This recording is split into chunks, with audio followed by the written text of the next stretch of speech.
Haddad ele está com muitos problemas, tanto com o mercado financeiro, que já não acredita mais nele, e olha que o mercado financeiro acreditou nele no início. Acreditou no arcabouço fiscal, acreditou que os 20, aquele mundo de ministérios que o governo criou no início do ano passado não iria gerar despesa, que o governo ia ter austeridade fiscal. O mercado financeiro acreditou nisso. Eu não sei como, mas acreditaram. E agora não acreditam mais. Por quê? Porque tudo que o Haddad fala vai de encontro com as decisões do Lula. Ele, inclusive, com a Simone Tebet no início dessa semana, deu uma entrevista coletiva prometendo austeridade fiscal, prometendo uma limpa no governo. Ele até falou, como é que é? Uma busca ampla e restrita, parafraseando a lei de anistia de 79, uma busca ampla e restrita pelo corte de gastos. E aí o Lula, quando foi dar entrevista e foi perguntado, ele foi perguntado como é que seria essa coisa de corte de gás. Ele falou, não, peraí, não é bem assim não, isso vai ficar para o ano que vem, vai entrar no orçamento do ano que vem. Ou seja, o Haddad está sem credibilidade nenhuma com o mercado financeiro e também sendo fritado pelo PT. O que a Gleisi Hoffmann está fazendo nos bastidores, Vinícius, para derrubar o Haddad, não está no gibi. É impressionante. Agora, sabe quem vai pagar essa conta? Somos nós brasileiros. Porque quem paga a conta da inflação, e essa semana saiu uma pesquisa do IPEA falando isso, quem mais paga pela inflação, quem mais sofre com a inflação é a população mais pobre.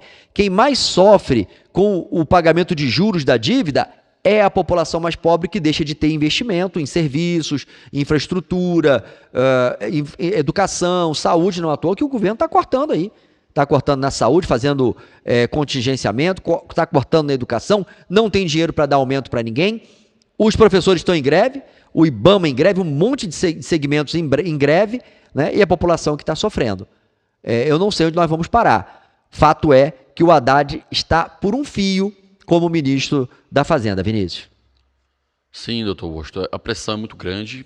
O Haddad, ele conseguia algumas vitórias na questão econômica no Congresso Nacional, né? O PT vem perdendo em várias pautas, principalmente nas pautas de costumes, né?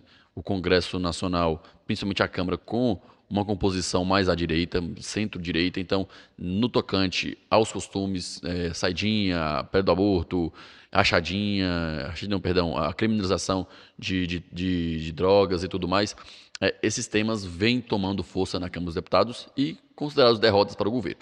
Na parte econômica, o governo conseguiu algumas vitórias, né? Por exemplo, na questão dos débitos de grandes empresas, enfim. No entanto, mais recentemente, nem isso o governo está conseguindo vencer, por conta da forma irresponsável como está tratando as contas públicas. O Haddad, em mais uma tentativa de arrecadar, fez uma medida provisória onde desonerava a Folha, né? Essa foi a primeira dos ataques diretos ao Congresso Nacional. E mais recentemente, a chamada MP do fim do mundo, que foi outra medida de ataque ao Congresso Nacional, medidas que cabem apenas ao Congresso Nacional, sendo legisladas pelo Executivo. Isso é inconstitucional. Então, o que o presidente do Congresso, que é na pessoa do Rodrigo Pacheco, que é o presidente do Senado Federal, a casa revisora do país, o que ele fez? Ele devolveu essa MP do fim do mundo. Isso é um ato simbólico, né? Quando ele devolve, ele diz ao governo, olha, isso automaticamente perde a validade, como também demonstra publicamente uma repulsa em relação à medida do governo. Aconteceu poucas vezes o presidente do Congresso devolveu a medida provisória.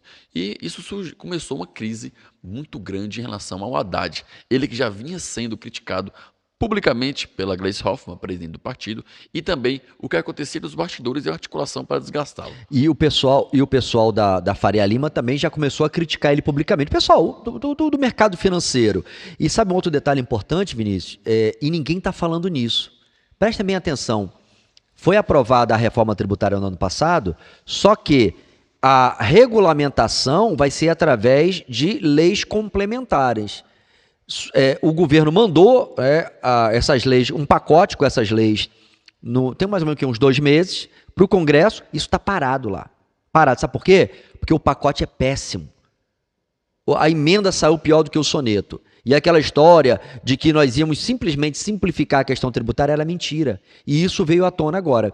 Está parado no Congresso. Nós estamos discutindo aí um monte de outros assuntos, né, que são menos relevantes do que a questão da reforma tributária, que precisa ser regulamentada.